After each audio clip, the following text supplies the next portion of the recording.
महाराष्ट्र की तरह झारखंड में भी चुनाव हुए थे और झारखंड में इंडिया गठबंधन की सरकार बन गई। हेमंत सोरेन को मुख्यमंत्री बनाया गया। लेकिन मुझसे कई लोगों ने कमेंट करके पूछा था कि असलम भाई, झारखंड में कितने मुस्लिम उम्मीदवार चुनाव जीते और एआईएम पार्टी ने कौन सी सीट पर चुनाव लड़ा। झारखंड में एआईएम पार्टी के कितने उम्मीदवार विधायक बने, बताने वाला हूं पूरी खबर विस्तार से। इसलिए आपसे रिक्वेस्ट है कि वीडियो को आखिर तक ज़रूर देखें। और अगर आप जानना चाहते हैं कि महाराष्ट्र के चुनाव में कितने मुस्लिम विधायक बने हैं, तो मैंने महाराष्ट्र में जीते हुए सभी मुस्लिम विधायकों के बारे में इस वीडियो में बता दिया है। वीडियो आपको आई बटन पर मिल जाएगी। अब मैं आपको बता दूं झारखंड में कितने मुस्लिम विधायक बने। सबसे पहले बात करूंगा झारखंड के राजमहल सीट की। राजमहल सीट से जेएमएम पार्टी के मोहम्मद ताजुद्दीन चुनाव जीते हैं और विधायक बन चुके हैं। उनको टोटल वोट मिले हैं 1,40,176। इन्होंने भारतीय जनता पार्टी के अनंत कुमार को 44,432 वोट ऑफ मार्जिन से हराया है। बीजेपी के अनंत कुमार को टोटल वोट मिले हैं 96,744। वहीं अगली झारखंड की विधानसभा सीट है माधवपुर। यहां से मुस्लिम उम्मीदवार जीत कर आए, जिनका नाम है हफीजुल हसन।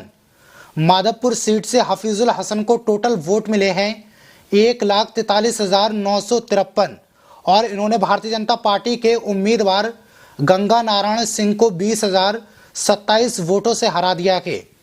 गंगा नारायण को टोटल वोट मिले हैं 1,23,926। यानी बीजेपी के नेता को हफीजुल हसन ने बुरी तरह से हराया है। यहाँ पर हफीजुल हसन को 50% से भी ज़्यादा वोट मिले हैं। वहीं गंगा नारायण सिंह को 43% वोट मिले। हम चलते हैं झारखंड की तीसरी विधानसभा सीट की तरफ, जिस सीट का नाम है पाकौर।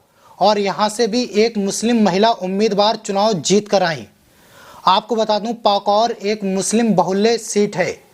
यहाँ पर 70% आबादी मुसलमानों की है, इसलिए यहाँ पर ज़्यादातर मुस्लिम ही कैंडिडेट चुनाव लड़ते हैं और उन्हीं में से कोई ना कोई चुनाव जीतता है। इस सीट पर कांग्रेस के मंत्री रह चुके आलमगीर साहब की बीवी निसात आलम ने चुनाव लड़ा और भारतीय जनता पार्टी के गठबंधन वाले कैंडिडेट को बुरी तरह से हराया।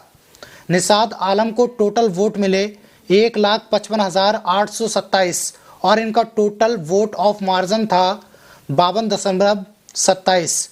जबकि अजसू पार्टी के अजहर इस्लाम को टोटल वोट मिले 69,798। इनका वोटिंग परसेंटेज 23 रहा।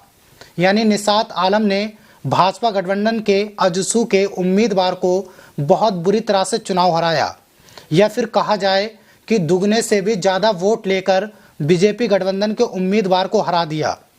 इसी पाकौर सीट पर ऑल इंडिया मजलिस से इत्तेहादुल मुस्लिमीन ने भी अपना प्रत्याशी उतारा था, यानी एआईएम पार्टी के उम्मीदवार, जिनका नाम है हाजी मोहम्मद तनवीर आलम अंसारी।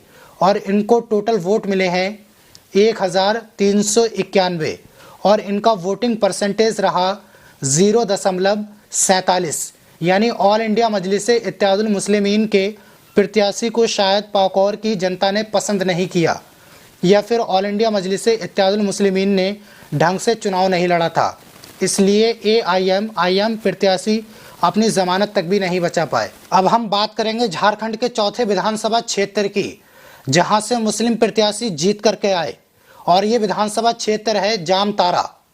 और यहां से कांग्रेस ने अपना उम्मीदवार बनाया था इरफान अंसारी को।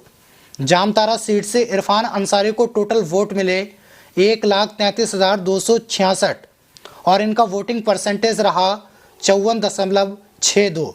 जबकि भारतीय जनता पार्टी के उम्मीदवार सीता मुर्मू को कुल वोट मिले 79,590 और इनका वोटिंग परसेंटेज 36.72। यानी इरफान अंसारी ने बीजेपी उम्मीदवार सीता मुर्मू को बुरी तरह से हराया। एआईएम पार्टी ने सिर्फ एक ही विधानसभा सीट पर अपना उम्मीदवार उतारा, जिस सीट का नाम है पाकौर।